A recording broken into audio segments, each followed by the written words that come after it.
It is when we put the combination of those words, the energy of those words with your energy, and the frequency becomes one.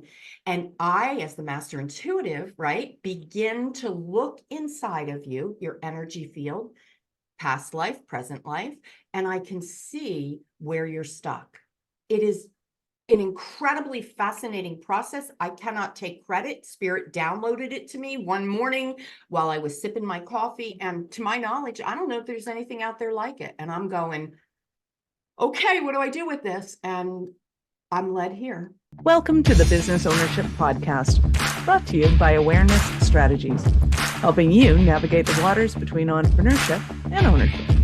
Hey there, peeps. This is Michelle Nedelec, and I'm super glad you're here today because I'm here with my most amazing guest, Veronica. Veronica, thank you so much for being here with us today. Cheers. I'm happy to be here. Nice. So give everybody the highlight of who you are and what you do for business. Oh my goodness. Okay. My journey started in 1962. Wait, too far back.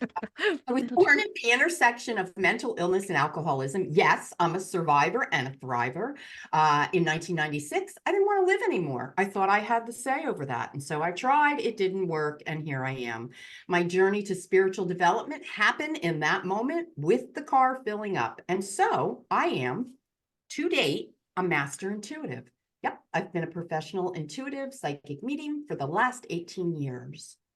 Wow.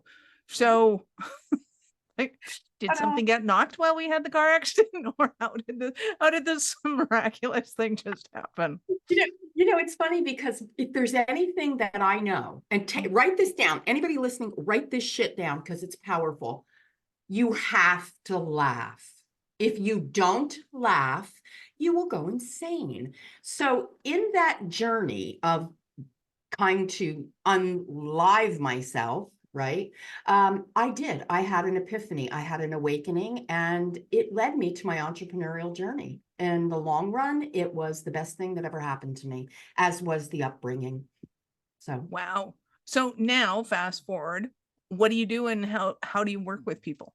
yeah, I'm an intuitive business coach. I work with women who are getting ready to enter the second act of life. And she is a creative, ambitious woman, and she loves what she does in her business, but she's stuck.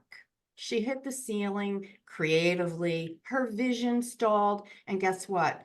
Her dollars aren't coming in like they used to. And so I help her turn inward, engage her intuition, reclaim her power, her creativity, and her vision and passion for life. And nice. we do that with one word, Michelle. We start with one word. Which is? Do you get to know the secret sauce? There's 4 words. I know over 18 years in business, these 4 words, every woman resonates with one of them. And I have a process called the one word method where I walk her through it. And she gets her word. It latches onto her like a boom. And we walk through it. We excavate. We check the plumbing, and we figure out exactly where she's stuck, and we get the clogs out. How's that? Nice. Well, you got to know that you trip me up when you start talking about plumbing, but not this show. Okay, so we'll leave that one till next show. So these 4 words, tease us a little bit.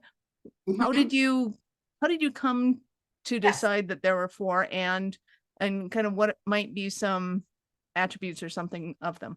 Absolutely. So, listening like I do to spirit, I would see patterns, I would hear patterns, and these 4 words, and I'll tell them to you because the secret sauce is having that free chat with me. So here's your 4 words. The first word is love, security, status, and recognition. Now, in and of themselves, nothing overly exciting about any of those words. It is when we put the combination of those words, the energy of those words with your energy, and the frequency becomes one. And I, as the master intuitive, right, begin to look inside of you, your energy field, past life, present life, and I can see where you're stuck. It is an incredibly fascinating process. I cannot take credit. Spirit downloaded it to me one morning while I was sipping my coffee. And to my knowledge, I don't know if there's anything out there like it. And I'm going, okay, what do I do with this? And I'm led here. Ace, I love it. So let's play. So, so I when I hear those words, I associate them with um, how I have quadernized the world into kind of a disk assembly and a NLP quadrant assembly. And to me, it's like if I don't have those four elements in the depending on what somebody's high personality is, it's if somebody's word is love, they are of the quadrant of if I don't have love, I'm gonna die. Like there's no point in being alive, just kill me now, nothing matters. Likewise, safety, likewise. So, and the one that fascinates me, of course, is the one that I am, which I go, no, I don't need recognition. What are you talking about? I so don't need recognition. I clearly need recognition. That's my word too, FYI. That's my What? word. I never would have guessed that. Sister from another mister. Okay, here we All go. right. Talk to me, sister. What do you got? So, the interesting part of this is there's nothing traditional, A, about me or B, about this process. So as you take what now accompanies it is a 5-minute assessment. The words are listed out. I don't do fancy schmancy. I ain't got time for that. Go, you get this little, it's still get your pen out, look at the paper, write it down. And these words, each word has little sayings next to it that you check the box. They get you jogging, they get you thinking. But here's a little point of reference. Mhm. One of these words hits you. I'm not talking fluffy schmuffy like a Hallmark movie. It's love and puppy dogs. I'm not talking that. I'm talking a 747 smashes into you. You can't catch your breath off of this word. And you're like, oh shit, what did happen to me? Now, the beautiful part of this, you just have to be present because your body will react to the word, right? Mm-hmm. I'm the guide. I'm taking you into your body going, okay, Michelle, recognition. Where do you feel it, Michelle? Where does it punch you at? What part of your body? Go ahead. Where's it hit you? Initially, it just struck me right in the head, So it hit you right between the right eyes. between the eyes. Okay. So it's so obvious, right? Right. So we identify the spot, and then underneath, the next beautiful part of this process is we identify your I statement. Not like in psychology, because I am not a psychologist, but there's something underneath the word. I'll use myself for an example. Recognition is my word. I don't have a problem being recognized. I haven't shut up since I was Clearly, 9, girl. You right? and I have no issue in that department. Right, here we go. But to recognize when I sat and I looked inside myself and I heard, I have an I statement. I need to know in everything I do, everywhere I am seen, I need to know that I matter. And that is a powerful I statement for me. And it is a statement on which I base where I choose to spend my time, podcasts I choose to do. I need to really feel like I matter. I bring something of substance. And that I statement has really led me in business in a way that I just never expected that it would. Helps me make decisions. I check in with myself and I say, well, in this situation, how do I matter? I stop, I pause, I ask the question. The beautiful thing about these words, we will experience every one of them through the course of our lifetime, right? And then some. The words are powerful. Do you remember back in the day? Now I'm going back in the day. I don't know what day you go back to. Do you remember the saying, sticks and stones will break your bones, but words will never hurt you? Mm-hmm. I say that's wrong. I call bullshit on that because words will kill you if you let them. Mm-hmm. And the key phrase there is if you let them. We have the power of choice. If I walk in a room and I call you a car, Mm-hmm. Michelle, you're such a car. You're going to look at me like, what the hell? What the hell is she talking about? Totally am. I'm a hot Right? one. You're a hot babe, right? You're a hot car, I'm Hot a hot Wheels. car. But if I walk in and I call you an asshole, Mm-hmm. right away, whoo, you attach meaning to that bad boy, right? They're just words. Mm-hmm. We learn what we attach to the words. And so this is the premise underneath. your one word? What's attached to recognition? And so it becomes this beautiful compilation of self-realization, intuitive development, and ultimately it makes you a better business person and human being. Right. So let's talk about the functional versus dysfunctional attachment to words, because somebody can say something like manipulate. And if we have a negative connotation, we're going to take it as negative. If we have a positive connotation, we take it as positive. Life is grand, same word, Yeah, two absolutely. totally different meanings. Mhm. And I totally agree. Like, we're opening up the conversation. And how does that kind of functional, dysfunctional play out? So the reality is I use the analogy of a bowl of soup. Okay. I'm going to take you, Michelle. I'm going to take you up close and personal to this word recognition. Okay. If I put a bowl of soup in front of you and I said, Michelle, be with the bowl of soup, what are you going to do? You're going to stay back far enough that you can smell it, you can see it, you can see the different colors, but you're not going to stick your face in it because you know better. So as the lead here, I'm not going to let you stick your face in something that's going to have you spinning your wheels, scratching your head, and needing to go to the therapist ASAP, because we're going to set you up as the observer. This is happening outside of you. And again, I'm very careful about psychology and what people might perceive it to be. So I love to use analogies. I'm big on analogies. It's kind of how I Love it. teach. I love it. So when somebody comes to you and we'll continue on this theme of recognition, and they go, oh no, absolutely, I don't need that, when clearly they do need that. And the resistance is there towards it. How does Yeah. that all play out for you? One of my best testimonials was from a woman, and she resisted everything. I didn't know it going in. She was like, I'm going to try this. And she was like, oh yeah, this and that. And she said, no, I'm not owning it. I am not owning this. And I was like, all right, I don't got any skin in the game. Like, I'm just like, all right, you don't own it. Like, bye, see ya. But I said to her, you will own it. And she went away and she thought, this is after hindsight. She sends me an email. She says, you know what? I called you every name in the book, blah, blah, blah, blah, blah. And she said, I was taking a walk and it hit me like a ton of bricks. I could connect the dots where, and her word again just happened to be recognition. I could connect the dots where recognition, she said, but it did not hit me until it hit me. And that's sometimes the way it works. Especially those of us who have recognition as our word, we tend to be a little, I can only imagine, tend to be a little more thick-skulled. Wait, we don't recognize it. Exactly. Awesome. So how does this kind of play out in people's lives? How does it, okay, I got the word, I recognize it. Now what? So let's take it into a business context, right? Like, I'm owning my business. I've been in business for 18 years. I'm plugging away. Life is good. All of a sudden, something's off. Something's stuck. I'm frustrated.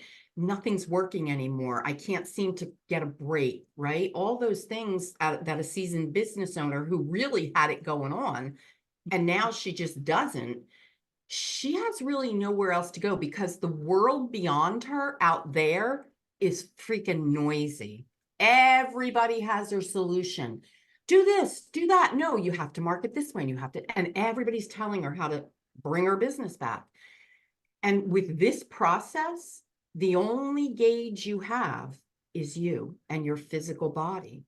And so inevitably, underneath the stuck, the muck, all of that, something beautiful happens. We let the cork off of the creativity and we start the flow process of this is why I'm here.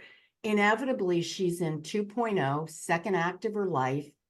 And quite frequently, her why isn't the same as it was 20 years ago. So it becomes this whole visionary process, which trickles over into her values, her boundaries, her limiting beliefs. I am the spiritual arm of your business. Very cool. So what happens when somebody's looking at this and say they're taking it in a kind of different direction and they're like, I need this thing so bad that they start making bad decisions based on that. Mhm. So making bad decisions is all relative, right? Like what's bad? Like if you're going to go make a decision to jump off a bridge, yeah, that's bad decision, right? But in business, Unless there's water underneath it, and that's a lot of fun. and it's fun. And or maybe you're on a bungee, right? Like who knows? But making bad decisions in business, typically she's here because she's not been making good decisions. So by self-identifying who she is, how she shows up, what she's been doing, it's a recipe that she can follow, right? Like if anything, the number one thing you have to realize is your body will never lie to you. Have you ever met somebody and the hair on the back of your neck stands up, or you're just like, ew, ew, ew. I don't know why, but ew, right? Or you go in a room and two people are fighting and you're like, oh, I could cut the tension with a knife in here. And you just feel it I got the heebie-jeebies. I teach you how to trust your body, how to really feel it, because we don't do that anymore. We're busy, right? We're busy. We're up here in the analytical loop-de-loop of limiting beliefs. And so I want you to trust your body. I teach you how to trust your body. Nice. I love it. So in a moment, I'm going to ask you about a Cinderella story of one of your clients. But before I do that, Are you running a business over 7 figures but still struggling with technology headaches? Pay attention, you do not want to miss this offer. This podcast episode is brought to you by Awareness Strategies, who is offering a custom-built digital adoption roadmap for anyone running a business over 7 figures who's wanting to grow their business in the next 5 years.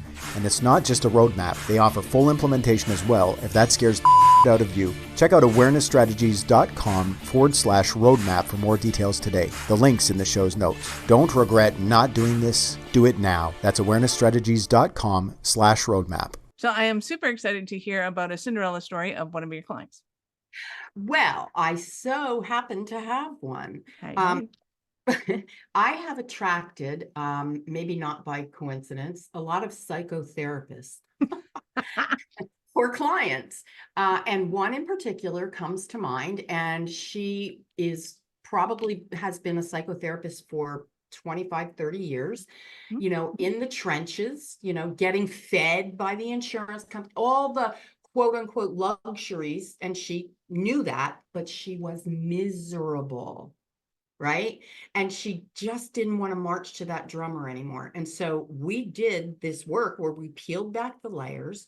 We looked at her, we looked at what was possible, teaching her how to use her intuition and her body.